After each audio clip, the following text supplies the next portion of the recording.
जय माता रानी दोस्तों, माँ जगत जननी की कृपा आप पे सदैव बनी रहे। चैत्र नवरात्रि इस बार 19 मार्च 2026 दिन गुरुवार से आरंभ हो रही है और आज की इस वीडियो में हम जानेंगे कि घट स्थापना या कलश स्थापना कैसे करनी चाहिए, इसके लिए कौन कौन सी पूजा की सामग्री की आवश्यकता पड़ेगी और सबसे महत्वपूर्ण बात, घट स्थापना का इस बार शुभ मुहूर्त कौन सा रहेगा। कई भक्तों के मन में ये भी प्रश्न होता है कि नारियल कलश पे किस दिशा में रखा जाए, आम के पत्ते अगर ना मिले तो क्या करें और जौ को कैसे बोना चाहिए कि वे अच्छे से उग सकें। तो आज के इन सभी प्रश्नों के उत्तर हम आज की इस वीडियो में आपको देने वाले हैं, तो वीडियो में अंत तक बने रहें और इस वीडियो को पूरा अवश्य सुनें और अगर अच्छा लगे तो इसे लाइक करके अन्य लोगों को भी शेयर करिए। तो चलिए आरंभ करते हैं आज की वीडियो। चैत्र नवरात्रि के उपलक्ष्य में घट स्थापना पूजा, सबसे पहले बात हम इसी की करेंगे। तो घट स्थापना करने का तिथि और मुहूर्त क्या है, तो इस बार चैत्र नवरात्रि का आरंभ हो रहा है 19 मार्च 2026 दिन गुरुवार से। चैत्र मास के शुक्ल पक्ष की प्रतिपदा तिथि आरंभ हो जाएगी 19 मार्च प्रातः 6:52 से और पूर्ण होगी 20 मार्च प्रातः 4:52 पर। ये तिथियां उत्तर भारत के पंचांग के अनुसार बताई गई हैं। अन्य शहरों में कुछ मिनट आगे पीछे भी हो सकता है। आप अपने स्थानीय पंचांग से इसे देख सकते हैं। तो आइए बात करते हैं सबसे महत्वपूर्ण विषय की कि घट स्थापना का शुभ मुहूर्त कौन सा रहेगा। तो शास्त्रों के अनुसार घट स्थापना दिन के पहले पहर में जब प्रतिपदा तिथि व्याप्त हो तब करनी चाहिए। तो इस बार वैदिक पंचांग के अनुसार घट स्थापना का सबसे अच्छा मुहूर्त हमें प्राप्त हो रहा है सुबह 6:52 से लेके 7:43 के बीच में। इस समय के अंदर ही हमें घट स्थापना करनी चाहिए। यह समय अत्यंत ही शुभ माना गया है। अगर किसी कारणवश आप इस समय में घट स्थापना नहीं कर पा रहे हैं तो इसी दिन अभिजीत मुहूर्त में आप घट स्थापना कर सकते हैं। अभिजीत मुहूर्त भी बहुत ही शुभ माना जाता है घट स्थापना के लिए। अभिजीत मुहूर्त का समय रहेगा दोपहर 12:05 से लेके 12:53 के बीच में। लेकिन एक बात का विशेष ध्यान रखें कि आपको इसी मुहूर्त के बीच में घट स्थापना कर लेनी है, क्योंकि शास्त्रों में वर्णित है कि दोपहर के बाद संध्या और रात्रि में घट स्थापना नहीं करनी चाहिए। आइए अब बात करते हैं इस बार घट स्थापना के लिए हमें कौन कौन सी पूजा सामग्री की आवश्यकता पड़ेगी। तो सबसे पहले हमें चाहिए एक लकड़ी की चौकी जिस पे हमें आसन बिछाना है। आसन पे बिछाने के लिए एक लाल रंग का या पीले रंग का कपड़ा चाहिए। उसके बाद हमें चाहिए एक चौड़े मुंह वाला मिट्टी का बर्तन जिसमें आप जौ बो सकें। उसके बाद एक कलश चाहिए। आप मिट्टी का भी एक छोटा कलश ले सकते हैं, तांबे का या पीतल का भी ले सकते हैं, जैसा आप लेना चाहें। उसके बाद हमें चाहिए जौ, शुद्ध जल या गंगा जल, लाल कलावा या मौली, सुगंधित धूप, सुपारी, सिक्का, 5 आम के पत्ते। अगर आम के पत्ते नहीं हैं तो अशोक के पत्ते भी ले सकते हैं।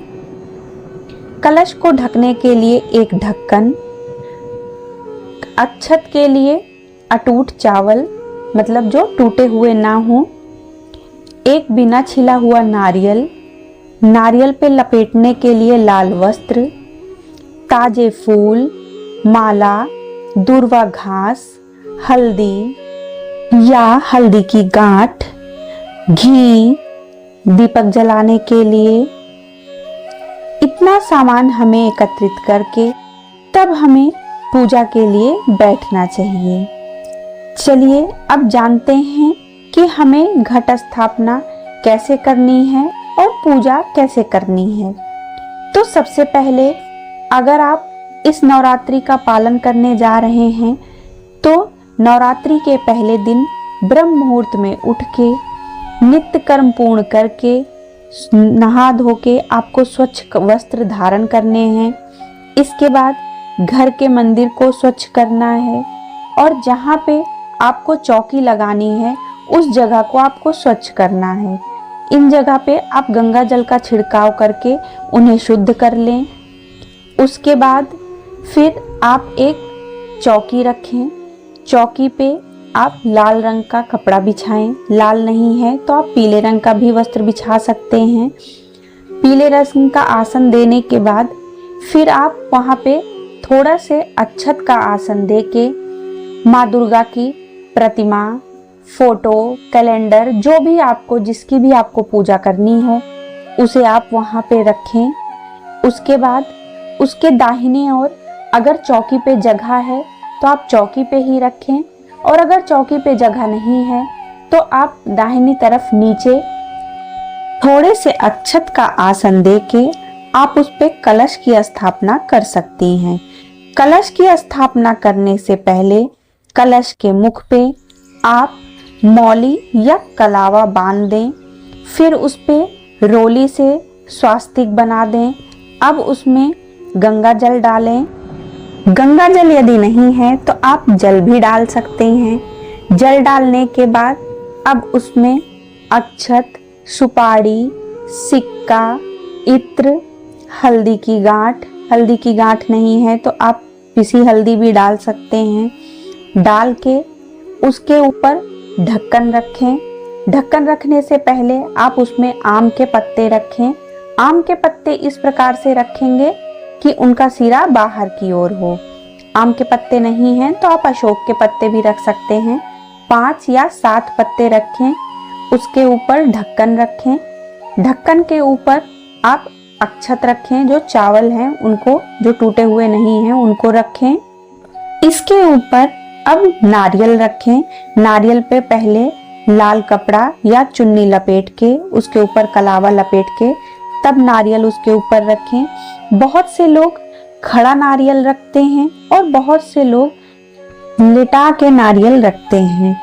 अब नारियल रखते समय इस बात का ध्यान रखना है कि नारियल की जो जटा वाला भाग है, अगर आप खड़ा नारियल रख रहे हैं तो वो ऊपर की तरफ रहेगा और अगर आप लेटा वाला नारियल रख रहे हैं तो वो आपकी तरफ रहेगा। ऐसे रख के तब उस नारियल को आप उसके ऊपर स्थापित कर दें। अब चौड़े मुंह वाला मिट्टी का बर्तन लेंगे जिसमें हमें जौ बोना है। उसमें एक परत मिट्टी की बिछा लेंगे। उसके ऊपर फिर जौ डालेंगे। जौ डालने के बाद पतली सी परत मिट्टी की फिर से डालेंगे और उसके ऊपर जल का छिड़काव करेंगे। ध्यान रहे पानी ज़्यादा ना डालें, बस इतना ही डालें कि जिससे कि पूरी मिट्टी गीली हो जाए। उसके बाद इस पात्र को ढक के रख देंगे। 1 से 2 दिन में जवारे निकल आएंगे। अब उत्तर पूर्व दिशा की ओर मुंह करके बैठ जाएं।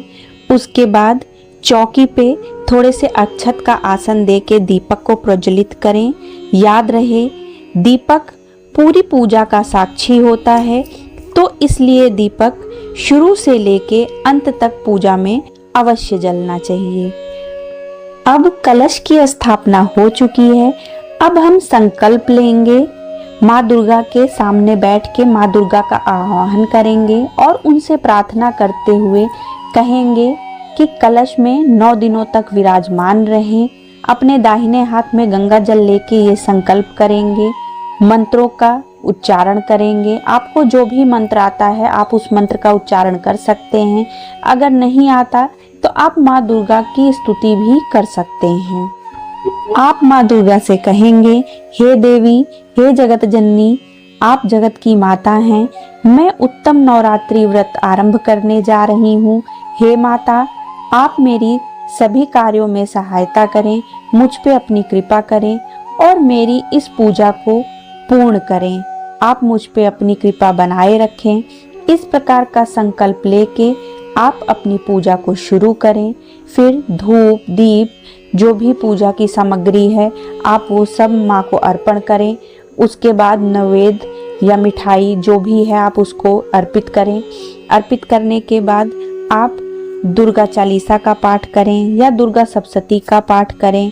अगर आप पढ़ सकती हैं तो खुद से पढ़ें, नहीं पढ़ पाते तो आप किसी दूसरे से भी सुन सकते हैं। तो इस प्रकार आप अपने नवरात्रों में घट स्थापना की पूजा को कर सकते हैं। तो ये थी आज की वीडियो। आशा करते हैं वीडियो आपको उपयोगी लगी होगी। अगर वीडियो उपयोगी लगी हो तो वीडियो को लाइक और चैनल को सब्सक्राइब जरूर करें। राधे राधे।